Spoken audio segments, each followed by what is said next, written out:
All right, flatten 404. So we put the square alpha, and then we will focal shift wherever it was, 50, 60, negative 50, negative 60 is probably fine. And you don't have to worry about using local symmetry when you're sculpting. It's only when you're using the transpose tool. So here I'm just cleaning up. I want to try to find, I know I've mentioned this earlier in this tutorial series, but I'm just trying to find kind of a better planar understanding of what's going on with the geometry here. So I can see on that index finger there, it feels pretty flat. It also feels a little bit wider than I have it, but that's another pass. And hold off on that kind of thing for now. Try not to go too long between this part of the process. It's a lot of rinse and repeat. Do some sculpting with the clay tubes brush and then come in with Flatten 404 and clean it up and see where you're at. You can end up with happy accidents a lot of the time. So here I'm paying a little bit less attention to the reference itself, and more like, so you can maybe see here there's like a little bit of a brush stroke there and like a tiny little edge thing there. So I'm just going to basically call that out. I'm going to say, okay, well, that's a thing that happened in the sculpting process. So I'm just going to kind of cut that in a little bit better. And then once I start getting back to the clay tubes phase, I can decide, did that make sense, or does it need to move, or is that not really a feature that's even there?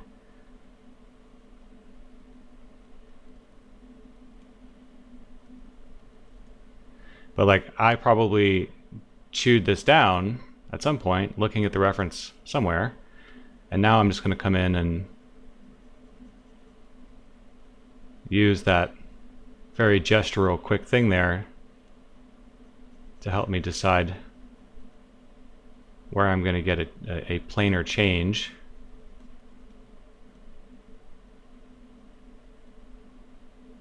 And I can see there's a pretty clear line right there. So this is a technique I think I started using fairly early on in my career. When I had just joined character art team at BioWare, working on SWTOR, Star Wars: Old Republic, and they had a very distinct style that had a very planar foundation to it, and the Flatten 404 brush was a very significant component of how they got that look. And at this point, I'm still using it as a core component of my workflow, but I don't let it be the final say. But I got to say, the art school kid in me that saw all those beautiful impressionistic bronze sculptures really likes the mark history that you get on your sculpt. Obviously, if you're doing something realistic, you wouldn't want to leave that stuff in there, but if it's kind of a gestural, sculptural exercise, like hopefully this will turn out to be, then that history of what you did to get to the final result, I think can add like a very nice, subtle quality to the work. I think a lot of people, when they're first starting with ZBrush, they're just trying to nail some other aesthetic, like they're trying to make it look like realism, or they're trying to make it look like anime or whatever, and like it's kind of, all that stuff is, realism is certainly doable.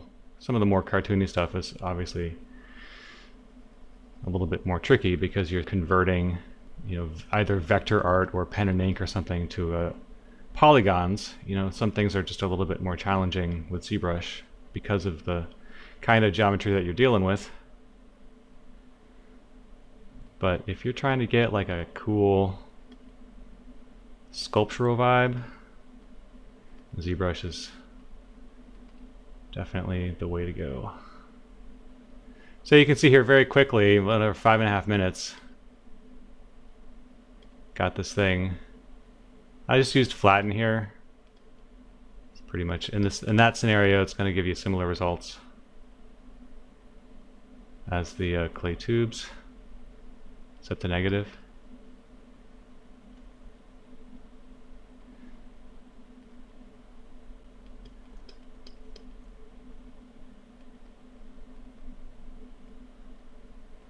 So, you know, some of this stuff I'm pretty confident in terms of it's probably relatively close to what's going on with the anatomy.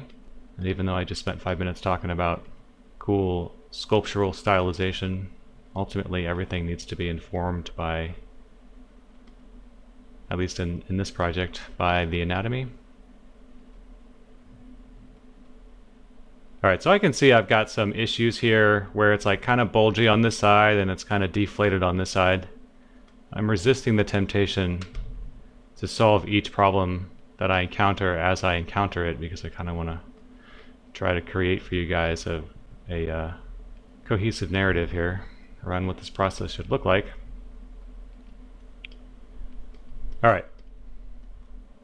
So, having done that, I can now see my surface a little bit better, with a little bit more clarity.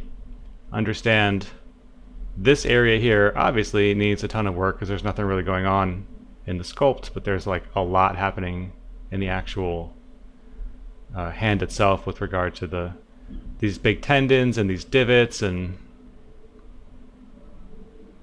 you know, the rest of it. And I wanted to even out this little finger, this ring finger. So I'm going to do that first, I think. So I'm just going to go ahead and hold Control and Shift, grab the select lasso, we'll go ahead and outline it. I click on the surface so I can rotate around it.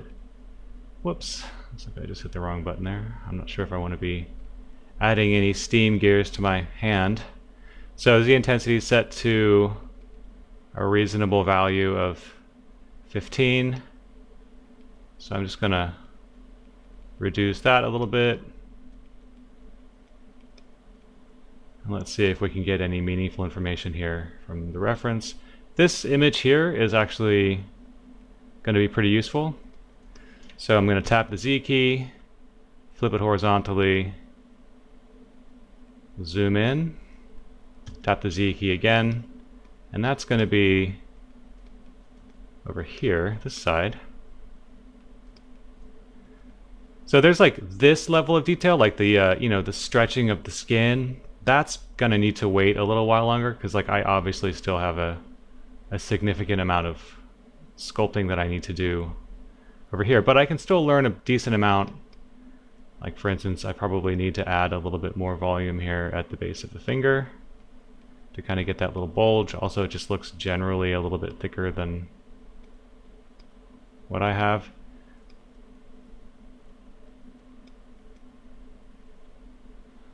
And we're gonna need, I'm gonna use Dam Standard here. So I'm gonna put a little crevice for that last knuckle right here. And you can see my value is very low, so I have to add that stroke in a few times.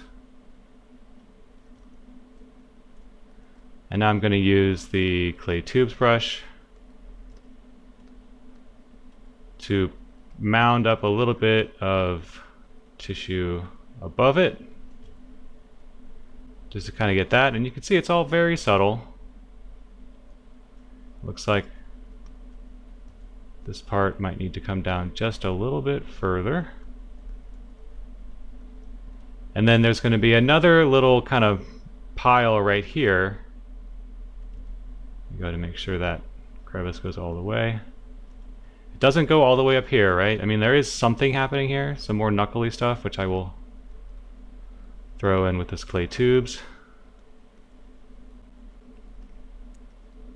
You can see it's a little deflated over on this side.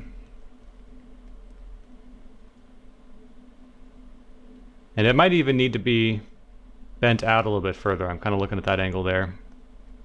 So we can continue refining this finger and everything else in the next video.